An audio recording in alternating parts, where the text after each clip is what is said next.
صلو علی الحبیب صلی اللہ تعالی علی محمد۔ الحمدللہ اس وقت ذہنی آزمائش سیزن 13 کے فائنل میں ہم موجود ہیں۔ گجرات شہر ہے اور سیگمنٹ ہے آئیے سیکھیں کچھ خاص۔ سوال ہے ہماری دنیا میں کل کتنے کیڑے ہیں، انسیکٹس؟ رائل انٹمالوجی سوسائٹی کے مطابق 1 کروڑ سے زیادہ کیڑوں کی اقسام دنیا میں پائی جاتی ہیں اور ان میں سے 10 لاکھ دریافت ہو چکی ہیں۔ اگر دنیا میں تمام کیڑے جتنے بھی ہیں ان کا وزن کیا جائے اور انسانوں کا وزن کیا جائے تو کیڑوں کا وزن انسانوں سے 70 گنا زیادہ ہوگا۔ اور اب دوسرا سوال، اتنے ڈھیر سارے کیڑوں میں سب سے زیادہ ذہین اور سمارٹ وہ کون سا کیڑا ہے؟ 2 کے بارے میں سائنسدان کہتے ہیں، نمبر 1 شہد کی مکھی اور نمبر 2 چیونٹی، اینٹس۔ چونٹیاں اپنے وزن سے 20 گنا زیادہ وزن اٹھا سکتی ہیں، یعنی اگر یہ صلاحیت انسان کے پاس ہو تو 5 سال کا بچہ بڑی آسانی سے پوری گاڑی کو اٹھا لے گا۔ ابھی تک چونٹیوں کی 12,000 اقسام دریافت ہوئی ہیں اور اس زمین پر چونٹیاں بڑی پرانی ہیں، 110 ملین سالوں سے رہ رہی ہیں اور سوائے انٹارکٹیکا میں، یہ وہ بر اعظم ہے جو سارا برف سے ڈھکا ہوا ہے، دنیا کے ہر خطے میں چونٹیوں نے اپنی کالونیز بنائی۔ ان کے پھیپھڑے نہیں ہوتے تو یہ سانس کیسے لیتی ہیں؟ پورے جسم پر چھوٹے چھوٹے سوراخ ہوتے ہیں، انہی سوراخوں سے آکسیجن گیس اندر جاتی ہے اور کاربن ڈائی آکسائڈ باہر ہوتی ہے۔ چونٹیوں کے کان بھی نہیں ہوتے تو یہ کیسے سنتی ہیں؟ اپنے پاؤں کے ذریعے زمین پر ہونے والی وائبریشن کو سینس کرتی ہیں اور یوں ان کا سننا ہوتا ہے۔ قرآن مجید میں چونٹی کا ذکر آیا، سورہ نمل چونٹی کو کہتے ہیں۔ ایک چونٹی بولی، اے چونٹیوں، غور سے سنیے گا، ایک چونٹی بولی، اے چونٹیوں اپنے گھروں میں چلی جاؤ، تمہیں کچل نہ ڈالیں کہیں سلیمان علیہ السلام اور ان کے لشکر بے خبری میں۔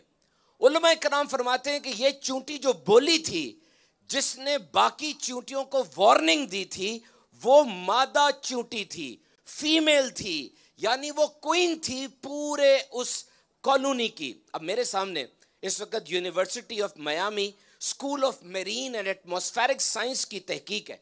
اس کے مطابق چونٹی کا دماغ تمام کیڑوں میں سب سے بڑا ہوتا ہے، 2.5 لاکھ نیورونز ہوتی ہیں اور اگر خطرہ ہو چونٹی باقاعدہ گفتگو کر کے اپنے دوسرے ساتھیوں کو الرٹ کرتی ہے۔ دشمن سے مقابلہ کرنے کے لیے پوری فوج ان کے پاس ہوتی ہے اور اس فوج میں ریزرو فوجی بھی موجود ہوتے ہیں۔ اور چونٹی کی کالونی کو اگر دیکھا جائے آپ کو جدید انسانی کالونی کی طرح لگے گی۔ کھانے کے سٹور روم الگ ہوتے ہیں، وارننگ کا سسٹم الگ ہوتا ہے، اکٹھے ہو کے جنگ کرنے کا نظام الگ ہوتا ہے۔ اب سوچئے اتنا چھوٹا سائز ہے چونٹی کا، 0.72 ملی میٹر، لیکن اس کے اندر طاقت کیسی ہے؟ ایک چونٹی جب اپنے بل سے نکلتی ہے، دور جاتی ہے، کھانا حاصل کرتی ہے، سیدھا دوبارہ اپنے بل میں آتی ہے، کسی اور جگہ نہیں جاتی اور اپنے بل کا راستہ بھی نہیں بھولتی۔ چونٹی کے پاس تو کوئی لوکیشن نہیں ہے، کوئی جی پی ایس نہیں ہے، کوئی گوگل میپ نہیں ہے، تو پھر یہ کیا ہے؟ سائنس کہتی ہے کہ چونٹی کے جسم سے ایک خاص کیمیکل نکلتا ہے جس کو ٹریل فرمون کہا جاتا ہے اور اس کی مدد سے یہ راستہ تلاش کرتی ہے۔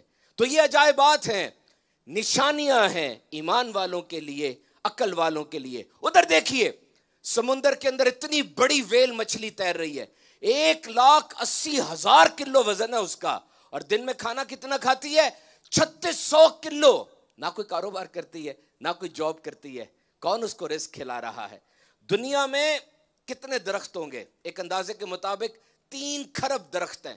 جہاں بھی چلے جائیں درخت کو کاٹیں اندر سے لکڑی نکلے گی، لیکن کسی درخت پہ آم لگ رہا ہے، کسی پر مالٹا لگ رہا ہے، کسی پر شہتوت لگ رہا ہے۔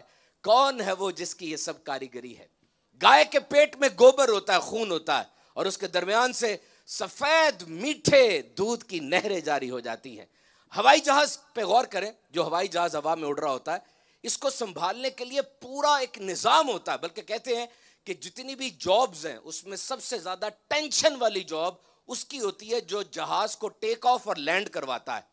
بڑے بڑے ایئرپورٹ ہیں، ہر 2 منٹ بعد جہاز اتر رہا ہے، چڑھ رہا ہے، اور یہ کنٹرول ٹاور، نیویگیشن، کتنا کچھ ہے، ذرا سی غلطی ہو جائے کتنی جانیں چلی جائیں۔ اور اب ان پرندوں کو ذرا دیکھیے، خاص طور پہ بار ٹیلڈ گوڈوٹ.